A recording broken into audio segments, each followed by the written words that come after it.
Hi guys, welcome in. Tammy here with Bentley Creations coming to you with today's sweet little DIY craft. This is the Easter Bunny tag or ornament, and you could do a boy or a girl.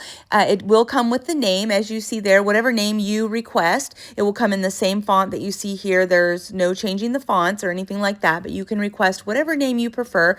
On Etsy, I do sell them as a DIY or fully painted. So if you're looking for that, you can go over to my Etsy page and look at those. But if you're a DIYer, these are stinking adorable. They can go on an Easter basket. They can be used as an ornament. They can be hung. I mean, just so many things you can do with these. So stinking adorable. Now on the backer of this one, I did it in the Waverly Antiquing wax.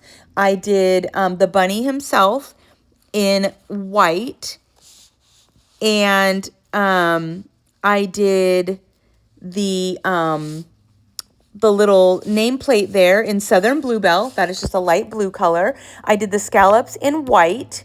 I did, actually the bunny is not white. The bunny is vintage white, which is like a cream color. But the scallops are in white. His name is in white. So the bunny hands and head are in vintage white, which is just a cream color. And then the little bunnies, the three little bunny heads, those are golden straw, pastel rose, and southern bluebell. So those are the colors that I used there.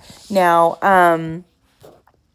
or wild rose, I'm sorry, wild rose. Now the pastel rose is what I'm doing here in the inside of his ears, and for his nose, I did in the pastel rose color.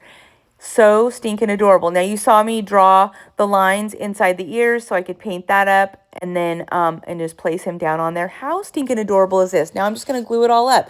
Make sure you dry fit everything so you know exactly where everything goes and everything fits like it should, because there is a rhyme or reason to where these things go on these little tags. So now I'm just going to glue them on up here and put his name. Now I decided to add twine for the hanger, and then I added some beads, which I painted in some of these colors, and added polka dots in the opposite colors, and then a bow, just a little pastel bow. Now you see me doing his cheeks here. I use Distress Oxide in the color Flamingo Pink. That is just an ink that you can buy. You can buy that at Hobby Lobby or Michael's or any craft store. And then I'm using a black acrylic paint just to paint in his eyes. You could use a black marker, a Sharpie, or a black acrylic paint marker, whatever you prefer. And then I put a little white dot in there in his eyes for a little bit of a embellishment. There are the bunny bottoms that you can choose from. And then there they are all four together. Have a great day.